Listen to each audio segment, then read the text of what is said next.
Thanks for joining us today for Instagram Live. I'm going to be joined here in a few minutes by Victoria Lopez-Herrera, Associate Director at UT San Antonio and recently elected NURSA board member. Let's see, I just saw her join, so let's invite her to. I think she should be coming through in just a second. There we go. Hi, Victoria. Yay, it worked. It did. It did. Oh, I love your glasses. So welcome. Thanks for doing this with me today. I'm looking forward to us connecting about a whole bunch of things in NURSA. But first, I actually wanted to ask you about your Instagram name. Where does that come from? It's very interesting. So it's pronounced Xochiquetzal, which is the Aztec goddess for the love and the flowering earth. And early on with Instagram, I didn't really understand, right? Of course, I signed up.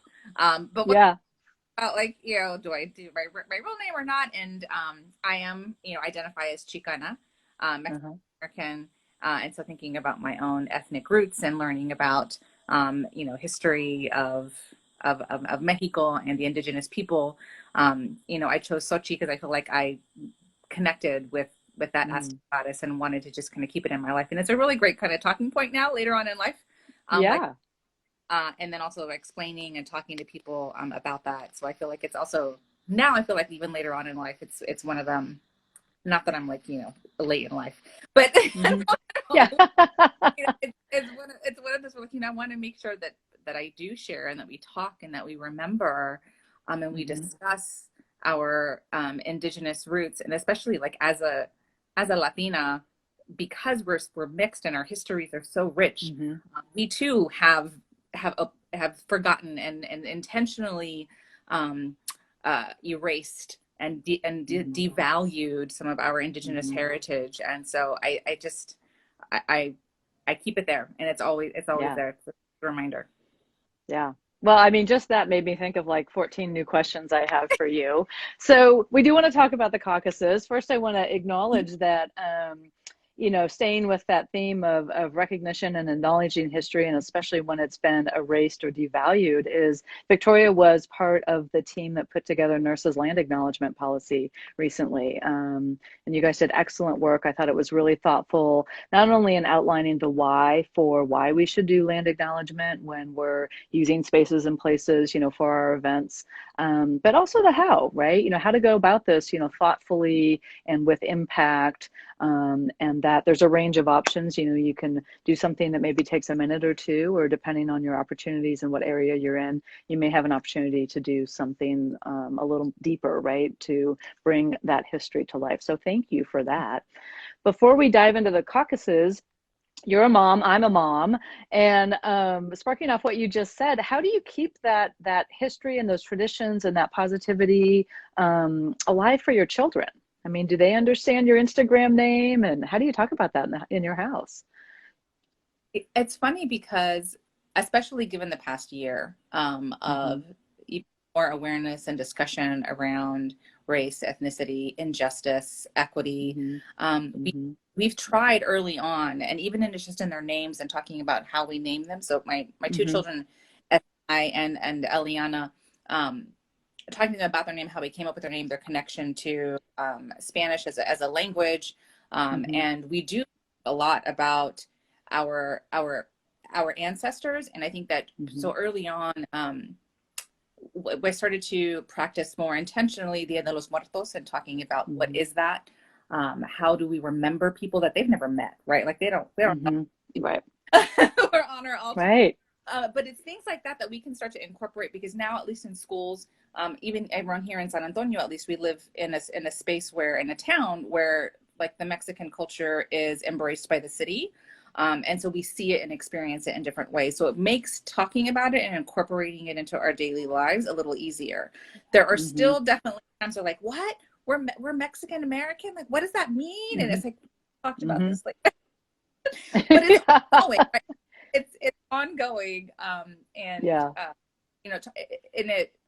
we talk about it obviously through our food, through our rituals, and also through language, and trying to really practice Spanish as much as we can, even though they go to, right around here, everybody speaks English. So it's a little hard to do that, but it's daily. My hope is that when they are older, it will sink in, right? Like, Yeah. No, it does. It goes in layers. My kids are a little older than yours, and it goes in layers, right? They don't yeah. always appear to get the lesson in the moment, but I think it can come later. Yeah, I've always appreciated that when you introduce yourself or you say certain words like San Antonio, you say it with a Mexican inflection to those words, because that's where those words came from, right? Not the Americanized version, if you will, or the English version, if you will. So I think that's a really powerful part of what you do, and what you contribute to, all of our learning, even just by, choosing to introduce yourself and keep the language alive, right? In those instances that you can. Mhm. So let's talk about the caucus. So you responded to our call. Gosh, I think we're coming up on almost a year now, to help us start, a Latina caucus in NURSA. So take us back to the beginning of that. What were your hopes and dreams and goals for gathering up the community and creating some connection and networking? I think it was trying to be able to find each other so that we could connect. Mm-hmm. We exist. Mm-hmm. Yeah. Because I think in particular for people who identify as Latinx, it's not something that you can just visually see. Mm-hmm. Like there are stereotypes, like, right, like if you're brown, right, you can make some Mm-hmm. assumptions, but Mm-hmm. we come in every color, and Mm-hmm. our Mm-hmm. names are diverse, right? It is not Mm-hmm. like not everybody is Victoria Lopez-Herrera, where you might be able to Mm-hmm. make some connections there. And so I think one of the wonderful things about being part of this community is that it is diverse. And so where are we? Mm-hmm. Can we connect, and Mm-hmm. how do we find connection? One of the common things that we've talked about in the caucus, right, is like language, and language as being a connector, but not everybody speaks Spanish. So there's the Right. complication of that, right? But so with this, it was like, first of all, let's identify who is around, who exists, right? Who's present. Mm-hmm. Um, Yeah. we don't really know. It's not like you can walk into a room and identify that. And we Right. also have, right, we have our multiracial friends, right? So you Mm-hmm. find multiple places. So where is there a Mm-hmm. space for you there? So for us to be able to come together and start to be able to just convene and have a community and be able to connect, we have been able to do Mm-hmm. a lot of storytelling and sharing of Mm-hmm. experiences. And I think we still are very much in that space of let's story Mm-hmm. tell, let's share.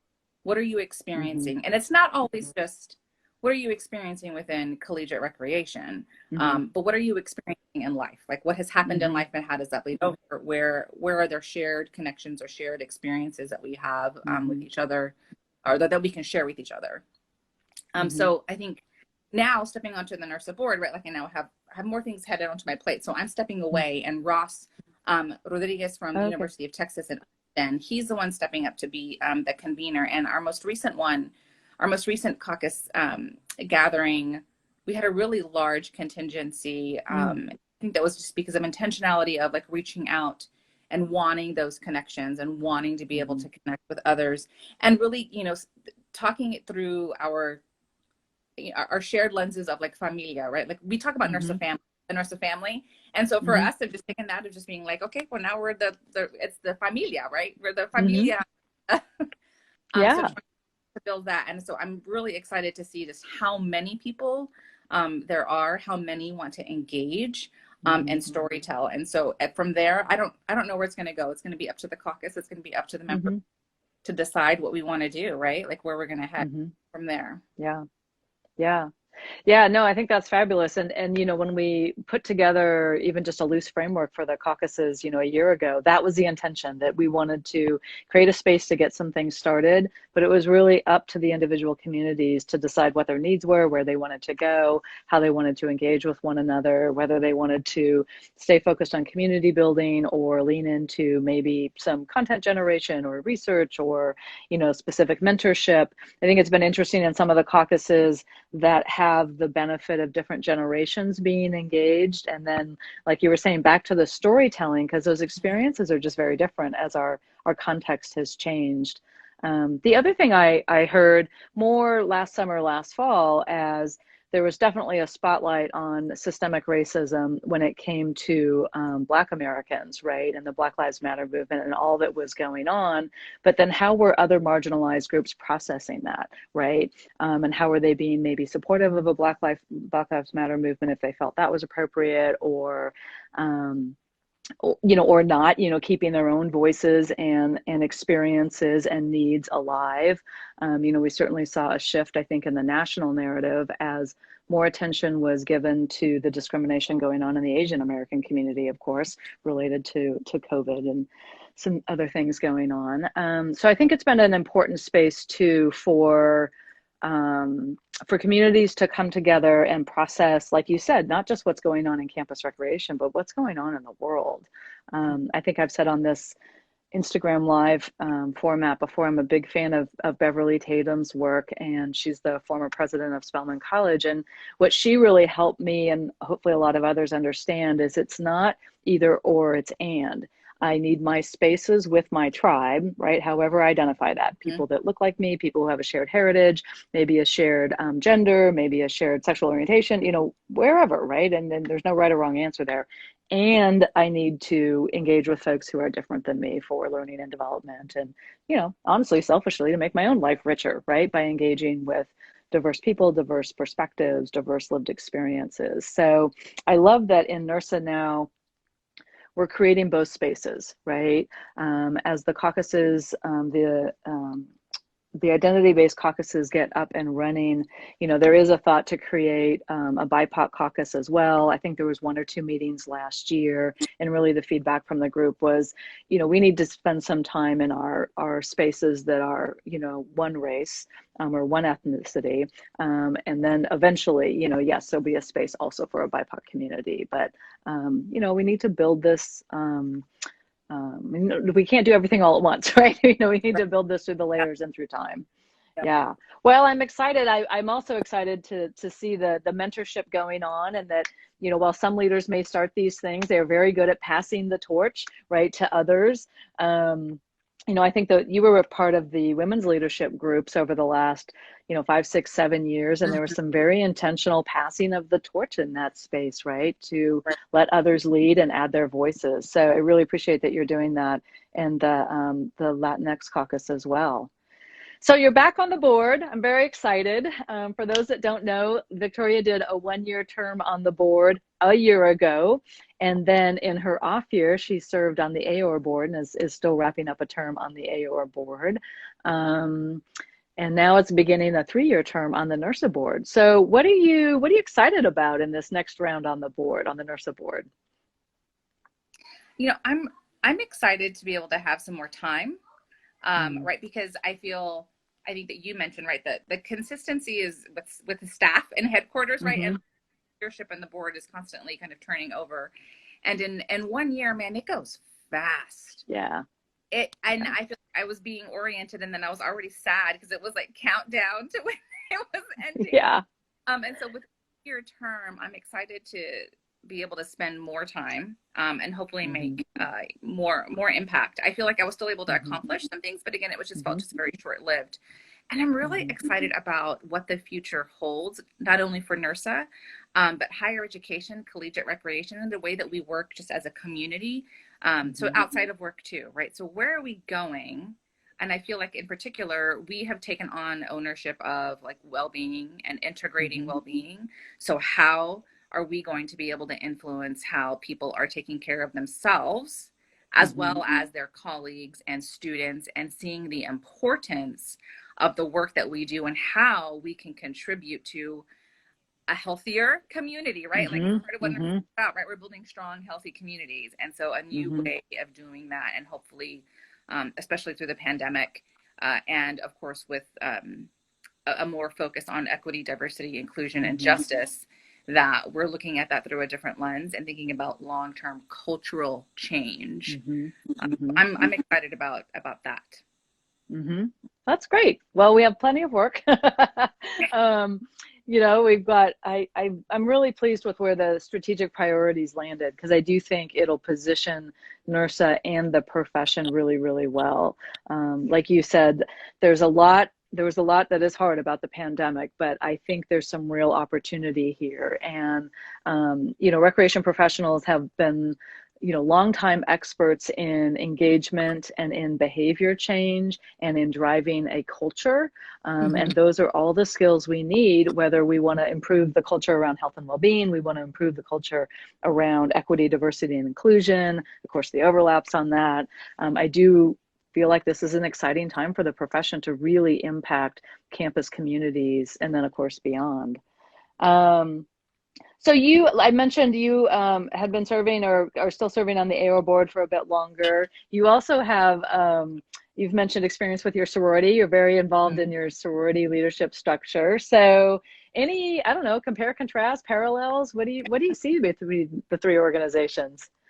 Well, so I'm currently still on the board for AOR, which is the Association for Outdoor Recreation and Education, just in case nobody knows, for those who don't know, nobody knows about AOR. Mm-hmm. But I really think NURSA. It was like the partnership between NURSA and AOR that got me connected to AOR into that board, and in particular thinking about women and connecting through women. It was the global university experience that took us to Costa Rica. And through that experience, getting connected and really seeing and experiencing some life-changing stuff, right? And helping just tie in more about connection to women, connection to the earth, connection to well-being, your own personal journey, and just I'm very thankful to NURSA for being able to have that opportunity, right? I see Allie in here, right? So Allie, like we had some stuff, right, that happened. And for me, I think about, right, so it's different ways of knowing. So we are in this space of like higher ed being a very patriarchal, white supremacist entity. And you learn a certain way. We value specific things, right, as a result of that lens. But it's programs like Global University where it's like, we're going to go outside. We're going to connect as women. We're going to share stories. We're going to experience life and learn and share knowledge in different ways. And so with each of the different boards, I think that, so with my work on on the AOR board, like I don't oversee outdoor programs, right? Like I don't know how to train you on how to kayak, like that's not me, right? But there's a connection to land, to conservation, to honoring the truth telling and recognizing the equity and justice that has been erased and communities that have just been erased from those spaces. And that's where I find my passion and joy in that. And I think now, even during the pandemic, right, more people are going outdoors, more people are wanting to do that and engage in that. So how do we as an organization, as an association, help provide education, training, experience, conversations around not only being a good steward of the land, but also letting people know, like, everybody can be a part of it. Everybody can participate. And this is a different way of experiencing life, a different way of gaining knowledge, of gaining leadership skills, of gaining of learning, right? It's a different way of learning.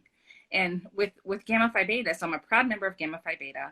And I'm a high-level volunteer there. And one of the committee that I'm on is a leadership development committee, and we provide experiences for our members who are seeking board-level service. So I am working and creating curriculum for women who are seeking board-level service, whether that's within Gamma Phi Beta or outside of Gamma Phi Beta.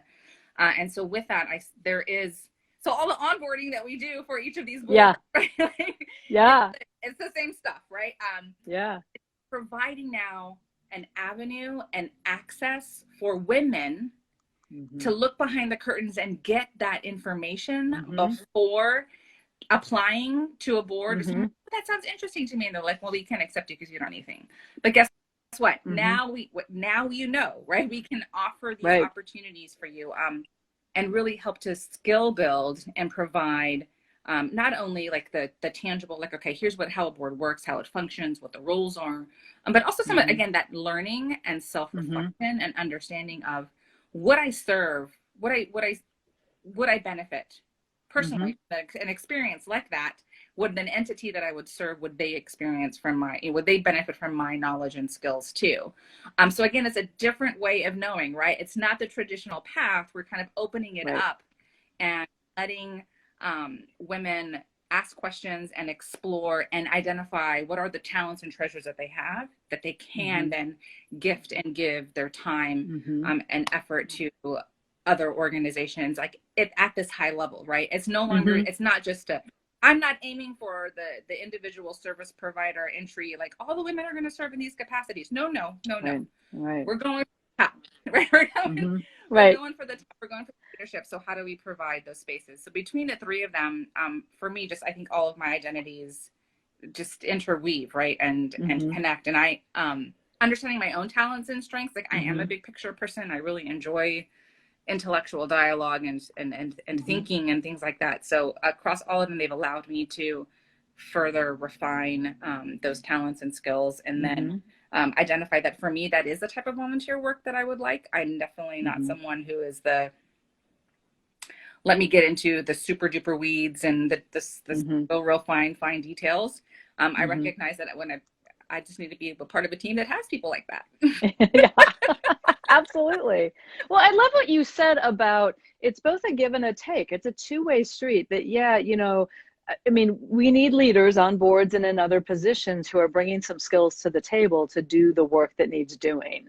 And they should be getting something out of the experience as well. And whether that's developing a skill maybe that's not quite as strong for them, or often I think what happens at the NURSA board level is the networks, right? You're meeting and engaging and you're part of a team with folks that maybe you haven't crossed paths with in NURSA, or it's only been the casual hi at conference. And when I watch the relationship development happen over the 1-year terms or the 3-year terms, and that network that builds, and then that network fuels education and learning, back to what you were saying about it's a different way to learn, right? To get to be in a room with other folks doing good work. Early in my days as executive director, I think some of my best CEO training was just being part of volunteer positions outside of NURSA with other CEOs, right? And watching how they processed information, what they focused on, you know, the stories they would tell about managing their team. And yeah, we had all come together to do a particular thing for a particular entity, and that work was happening. But it was the side conversations and consulting and story sharing that actually a ton of my learning came from, right? It wasn't a conference or a book, or, you know, although I did those too.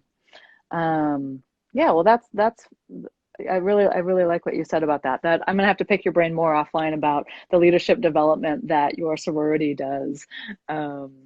Maybe there's a couple good ideas there for NURSA to steal. Well, you know, and also what I think about when I think about that and NURSA and AOR, and thinking about like higher ed. So people have perceptions of like, oh, sorority, like you don't. That's no, you don't really know a whole lot. And I think about thinking about collegiate recreation and like the scheme of higher ed, like, oh, y'all are the people who just kind of check out basketballs and let people have fun, right? And it's not, and it is an uphill battle. But what I love is like, okay, what you don't recognize is that something's going to come out of my mouth. I'm gonna develop something. We're gonna show something, and then you're gonna be blown away because you didn't think that we got all this stuff. Right. Yeah, the one that got me years ago was someone who thought experience on the PTA, you know, didn't really count for much. And, you know, why would that be a qualification? I think this was for a foundation board. And it was like, holy cow, clearly you have never served on the PTA, right? Because the amount of work and politics and leading with influence and strategy and real fundraising financial needs, you know, in the PTA is huge. And anyone who served in that track understands that, just like anyone who's been on the inside of a sorority, right, understands all that it is. Which is a lot more than a lot of external perception, for sure. Well, as you're getting on the NURSA board, anything you're curious about? You know, so I feel like I stepped away for a year, and I was lucky enough to get elected and to come back, but a lot has happened in the past year. New strategic plan, you know, caucuses, yeah. And what I'm really excited about is to learn more about what will come from the climate survey. Climate study. So yeah, the climate. So I helped a little bit with trying to identify who our partner would be in that, and I did participate in the survey. Right, I hope a lot of people did, but I'm really curious about kind of where we are now, and maybe some if you even have at this point in time and maybe you don't because it maybe be cautionary of like vision or like hope or what are we hoping might come from this and some type of changes that we may even now be able to see could happen. I don't know. What are your thoughts? What are your ideas? Yeah, so first, like where we're at, and then I'll share you my hopes and dreams. So yeah, we went through an RFP process. Victoria and others served on a committee to help us evaluate the RFPs for some consultants to help us with this work. You know, it was important to me to bring in a third party for this work. I think we need the objectivity of a third party, and we need the expertise of a third party, right? This isn't the kind of work that I think you should do sort of, you know, homegrown and with, you know, internal staff or volunteers. I don't think that gets you past your blinders. So we did engage with 122 Consulting. They had a great proposal and came highly recommended by some of our colleagues in student affairs and higher ed. And then we reappointed a steering committee. I think there's about 12 to 15 people on the steering committee, some who had also served on that initial RFP. And we've met with 122 Consulting and are working with them right now to give feedback, kind of an initial assessment across the steering committee so they can get a better sense of where maybe the places to dive in are. And then over the summer, there'll be a survey of, you know, members, and I think even non-members to the extent we can get non-members to respond, to really evaluate inclusion in NURSA. And then they'll deliver a report to the board, maybe September, early October kind of timeframe with recommendations. So so this is focused on NURSA, the association, not Campus Rec, the profession. I think it's important that we take care of our own house first, right? Really take a deep look at the association before we run around telling campus recreation departments what they maybe could or should do. Now, there's good work going on campuses, and you will see some things from NURSA that support efforts around, you know, equity, diversity, inclusion, and justice in the profession. But our main focus will be on the association. This is also a very, you know, kind of systemic look. So my, you know, flawed crystal ball and my hopes and dreams is that it really helps us understand where we have systems and policies or even practices and norms, you know, those unwritten rules sometimes that are a barrier to inclusion or a barrier to justice, right? A barrier to ensuring that we have diversity, equity, inclusion in the association. You know, some days, as we're trying to project out, because I get a lot of questions about, well, when can we turn our attention to the profession? And there's work that needs to be done in the profession too. And so as I try to project out, well, you know, what will this report say and how long will it take the association to get after those recommendations, you know, before we can turn our attention to the profession? And, you know, some days I think like, look, you know, obviously there's areas we can improve, but we're not the worst out there, right? So, you know, maybe we'll have some things we work through in a 12, 24-month period. But then other days, I think, you know, if we're really talking about systemic change, which we can do a lot of, work in kind of the policies and structure, but there's the culture piece too, right? Which is the unwritten rules and how work actually gets done, et cetera, that has to happen as well. And, you know, I could have a lot of blinders about that, right? Not afraid to tell you that. So we'll see what the report says about where we're at, where we need to go, and what it's going to take to get after that work. What I do know is I think we have very passionate people in leadership positions who are committed to do whatever hard work we need to do. One of the things we've talked to the consultants about is for NURSA, because we were founded by 20 African Americans from 11 HBCUs, we have an additional layer to work through. There is a reckoning with history that probably needs to happen in a way that it hasn't happened so far. And so, you know, while many organizations and associations, you know, go through climate studies, et cetera, and they have their own, you know, history and audience and purpose and all of those things, this layer for NURSA is something that we need to pay attention to, that we need to address, that needs to be part of the process. And so I think that might be something a little extra for us. Let's see, Victoria froze on me, or I'm frozen, I can't tell. Let's see if she comes back.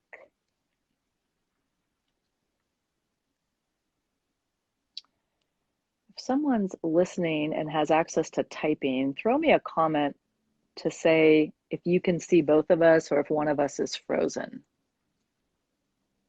Oh, I lost Victoria.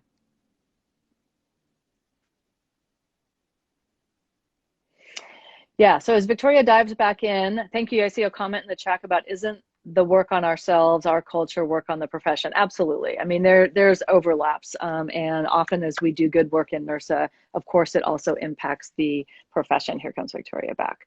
But in terms of, I think we will also find that there is intentional work to do around the profession. You know, for example, work we could do around equity and salaries, work we could do around hiring practices, work we could do around how campus rec departments create a culture of belonging that would be very specific to the environment of campus rec. Okay, Victoria, you're back. Thank you. Yeah, Worked out fine. We had a question in the chat, so it's all good. Good. I saw that and I was like, okay, wonderful. I'm glad you're able to talk about it. Yeah. So, so I'm excited for the climate study. I'm excited to see what these recommendations are. And I just feel really blessed that we have a group of leaders, certainly on the NURSA board, but really on all the boards and all the major committees that really own a lot of impact around culture and process. So like the member network, the nominations committee, the champ series, right? These are large leadership groups in NURSA that have a ton of impact. And what I see is enthusiasm for this work and a willingness to, take a hard look in the mirror and do, some reckoning if we need to do some reckoning, especially with history, and ensure that we are as inclusive as we say we are, or at least aspire to be.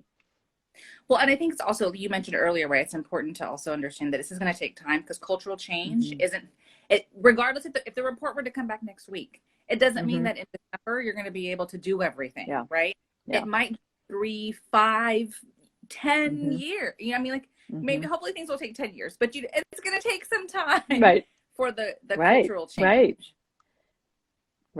Right. No, that's a really good point. And I think we're going to have to, communicate, what's going on along the way, hopefully some successes along the way. But like you said, it's going to take time.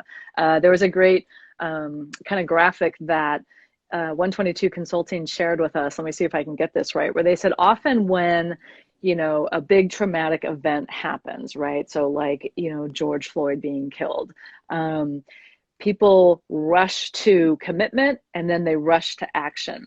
And there's actually several steps you need to go through in between if you want your actions to be lasting and creating systemic change. And, it's not to diss any of the enthusiasm or good intent and all of that. But again, there's a body of knowledge, a body of work around how to go about this in a lasting and systemic way. Well, I think Victoria's starting to freeze again on us. She's back.